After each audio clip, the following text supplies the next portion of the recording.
Continuing in my series of top 10 best movies of each genre, we are looking at the top 10 best biography films of all time.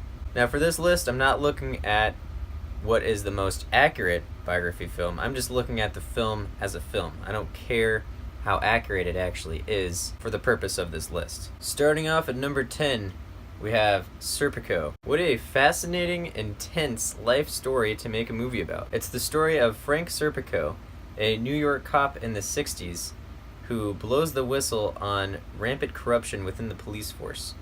He refuses to take money from criminals, which gives him a bad rep among his fellow cops. His life begins to become dangerous because of how far he sticks his nose, and yet he sticks to his guns and refuses to give up on exposing and eliminating corruption. It contains an intense story that unfolds at a great pace thanks to the direction of Sidney Lumet, and Al Pacino does an excellent job acting. At number 9, we have more intense lives to make a movie about with Bonnie and Clyde. As you could have guessed, the movie chronicles the rise and fall of the iconic crime duo Bonnie and Clyde and their crime run across the country. The movie is acted, structured, and paced well to make for an entertaining film, and who doesn't want to see Bonnie and Clyde rob banks? At number 8, we have The King's Speech. This is a story I don't think most people knew all that much about before viewing the film. It's the story of King George VI, who was forced to take the throne. There's a problem though, and that's his speech impediment. So his wife hires a speech therapist to help him overcome his struggle.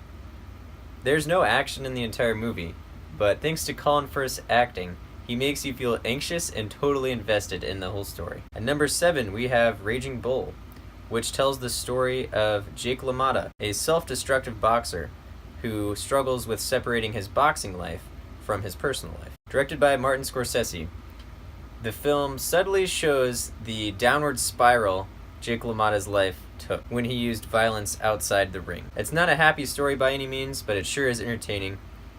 On top of this, Scorsese filmed possibly the best boxing scenes of all time with his inventive camera work, making the viewer feel as though they were inside the ring. Coming in at number 6 is Spartacus. Stanley Kubrick directed this movie about the slave Spartacus, who led a revolt against the Roman Empire. It has tremendous production value for the time, with completely epic battle sequences and gladiator fights. At number 5 is A Beautiful Mind. I love this movie, and it was hard for me to put it even this low on the list. The only thing I knew about John Nash going into the movie was that the Nash Equilibrium was named after him. And if you haven't seen this movie, it's best to just go in blind. Don't know anything about his life. You're in for a thrill ride. This movie is full of emotion. The story is so rich, and it's Russell Crowe's best performance. At number 4 is a movie I don't think I ever want to see again, and that's Schindler's List. It's at number 4, so I obviously think it's a great movie. It's just one of the most depressing movies I've ever seen in my life. It's beautifully crafted from Steven Spielberg, who sets up a harrowing atmosphere of Nazi Germany and concentration camps. Everything about this movie is basically perfect. There have even been some concentration camp survivors who have said that Ralph Fiennes' performance in the movie scared them because he was so much like the real Nazi he was playing. It's heartbreaking, but one of the most important movies ever made as well. And number 3 is Lawrence of Arabia, one of the most beautiful movies ever shot, and also one of the longest, but it warrants it. There's not really a scene in the movie that feels too long or like it should be cut, because there's so much that happens and so much character development within all of it. This is also another one where the production value was just insane for the time. Like, even watching this today, the scope of the film just feels endless and huge. I cannot imagine watching this in 1962 when it was originally released. And number 2 is Into the Wild. This isn't the story of a great war hero or a famous artist or sports legend, but his story is still very profound. The movie is about Chris McCandless, who after graduating college decides he doesn't want to fall into the trap of working a career the rest of his life.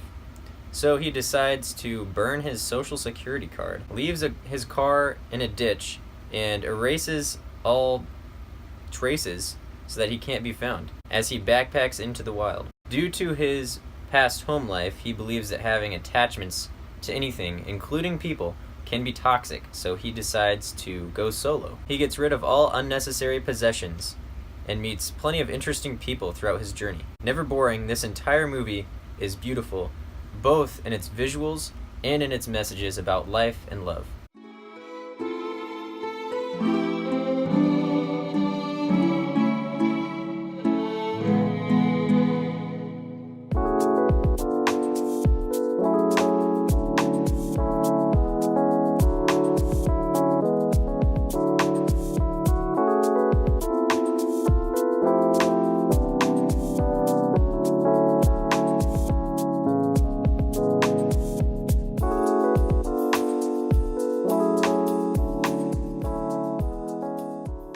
At number 1 is Braveheart, the loose story of William Wallace, the man who led the Scottish revolt against the English when the English started oppressing their land and the Scots' way of life. It's an endearing tale that will never grow old.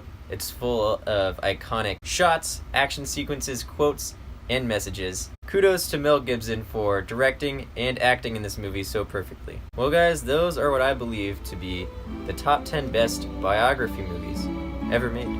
Let me know what you thought of my list in the comments below, and let me know what your top 10 would be. Don't forget to like and subscribe, and I'll see you for my next review.